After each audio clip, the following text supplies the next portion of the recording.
Guys, আজকে আমার ভাইয়ের বার্থডে। তো আমি একটা ছোট্ট করে সারপ্রাইজ প্ল্যান করেছি, চলো তোমাদের সঙ্গে শেয়ার করি আজকে। আর অন্ধকার দেখতেই পাচ্ছ, আগে লাইটটা জ্বেলে নিই, তারপরে কথা বলছি।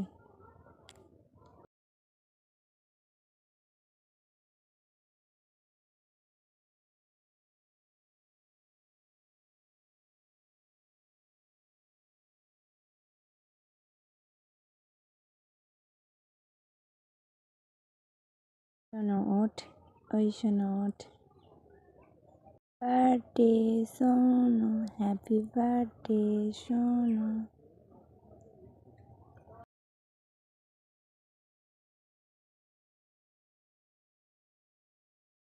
এই চাইছিল না, বলছে আমি এখন কেক খাবো না।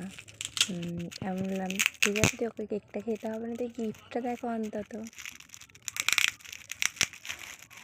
এই চাইছিল না, বলছে আমি এখন কেক খাবো না।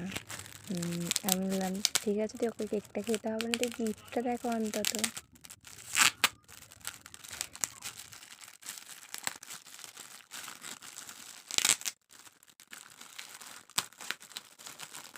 আমি জিজ্ঞাসা করলাম তোর কেমন হয়েছে, কিছু বললো না, হাসতে নিয়ে পড়লো। ফোন তুলছি আর মুড়িটা ডিশেতে আছে, চলো দেখা যায় মামি কি তো সাইকেল নিয়ে বেরিয়ে পড়েছি আর মানু এখানে বসে আছে, একটু হাই করে দাও। হাই। যাচ্ছি ভাইয়ের জন্যে বার্থডে স্পেশাল গিফট কিনতে, সোনার দোকানে যাচ্ছি। তো সোনা তো নিতে পারবো না, রূপোই কিনবো, তো দেখতে মানুকে দাঁড়িয়ে চুল ঠিক করার বেলায় আছে, সোনার দোকানে ঢুকতে পারছি না, সাইকেল নেবে না রে, চলে আয় না, চা পারিস করবি যা। রূপোর দোকানে রূপো কিনতে, সোনা কিনতে যায়নি, প্রথমেই বলে দিচ্ছি। আর আমার দিদা আবার ফোন করে বললো, ওই জন্যই পাতা ফাতা কেনার ছিল, কিছু পাতা ফাতা কিনেছি, এই দেখো তোমরা দেখতেই পাচ্ছ। তারপরে মানে কেনার সময় তোমাদেরকে দেখাইনি। তো এখন আমরা বাড়ি চলে যাচ্ছি, দেখো ভিউটা কি দারুণ নিয়েছি। আর আমি এখন ভেসলেটটা খুলছি না, তোমরা দেখতেই পাবে, ভাই হাতে নিশ্চয়ই পড়লে তোমরা নোটিস করতেই পারবে। আর আমি চান করে এসে ভাইয়ের থেকে পায়েস করলাম, একটু পায়েস বানালাম, পাঁপড় ভাজা ছিল, ভাজলাম।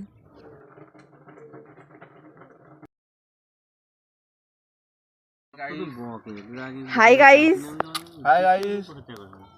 মানু কিছু বলতে চাও? ঢংটা দেখ। আর আপনি নেই ওদের বাড়ি গেছে, চলে কে ওই ফটো তোলা হচ্ছে এখন। আর ফটো থাকতে কিছু ভালোভাবে দেখাতে পারিনি, কারণ আমি ঘুমিয়ে পড়েছিলাম, ঘুম থেকে উঠে ডাকছিল আমাকে। আর তো এখন দেখতে পাচ্ছি একটু পরে কেক কাটা হবে।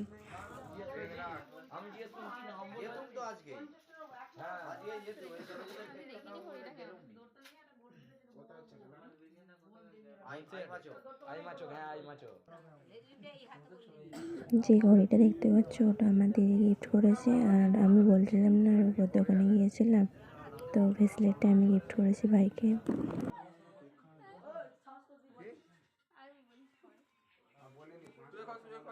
ব্লগে দেবো বলে দিলাম প্রথম থাকতে।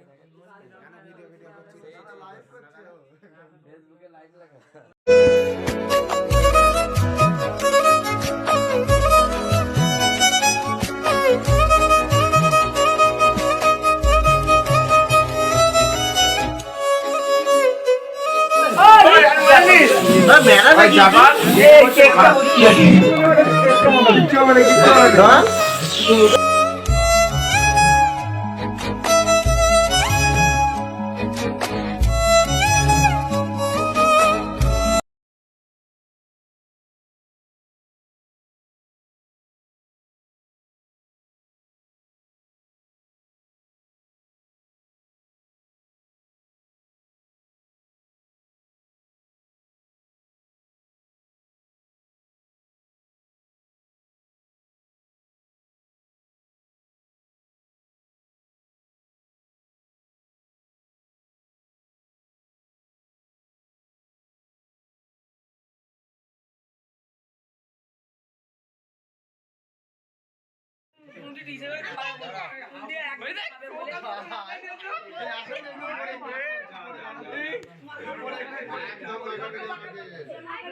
ছবিটা তোলো।